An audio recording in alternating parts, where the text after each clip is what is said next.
It's believed to be over 100 years, and it's one of like the main, like one of the first log homes that were actually like on the reservation. So some tour demographics.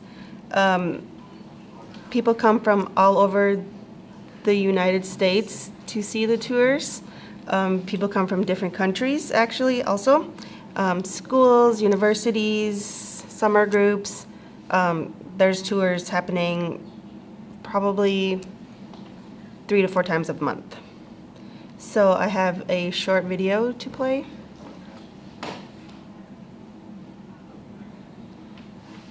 What was happening? What was happening?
So as you can see, there were a lot of different attractions, and in one of the attractions, the Amelia Cornelius Heritage Park, there features a longhouse, which is an exact replica of what would have been in the 1800s.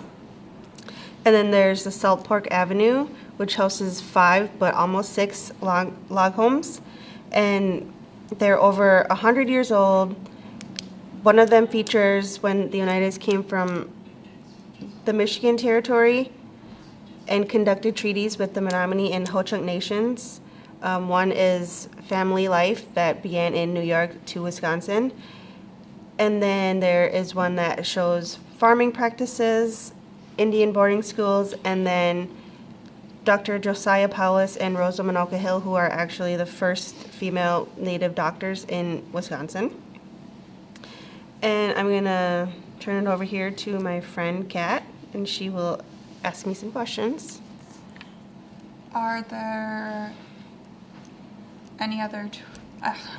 other tours than the reservation tours? Yes, there are 2 other tours. The environmental tour, which is put on by the environmental team that the tribe has, and they visit prairie, wetlands, and forest reconstruction sites. And then there is the Junhanqua agricultural tour. Junhanqua means life sustenance, and this is a tour that is hosted at the Oneida Farms, where you can learn about the buffalo, the beef, and then white corn and tobacco products. How long is the tour? So the tour is roughly 2 to 3 hours long. Each stop is about 25 to 35 minutes, and then the museum portion is about an hour long because it is a museum. You can visit the museum, and there is also a gift shop there that people can shop at. What is the pricing of the tours? So for pricing, group tours are about $15 to $20 per person, depending on the group size. Children are about $10, and then in those costs transportation and guide fees. Student tours are $8 per student, and then there also, which is the most popular, is motor coach tours. Those happen for like people who come of different states or countries. But those are dependent on how many people you have, so you would have to call and find out. And then there are add-ons like lunch, and then there's a demonstration that you can add on for the smoke dancers, which is the Oneida's traditional dance, and they will demonstrate and sing on the tours. Are there any other events happening around the reservation? Yes, so in June, and at the end of June, early July, the Oneida Contest Powwow will be on. It is the 50th annual powwow, and that is a public event. It's there's a entry fee, but there's plenty of like local foods, crafts, dancing, drum contest, dance contest. There's going to be a lacrosse tournament, and also there is a new expansion happening at the Powwow Grounds. There is a pavilion that's being put in.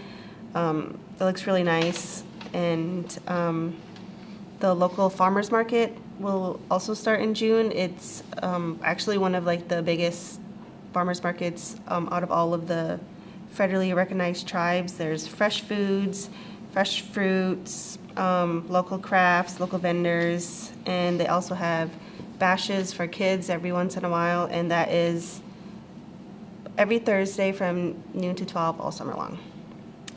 And I'd like to thank my sponsor, Big Bear Media, for sponsoring this video. Big Bear Media is located across the street from NWTC and is a multimedia company. They do journalism, print, design, and many more.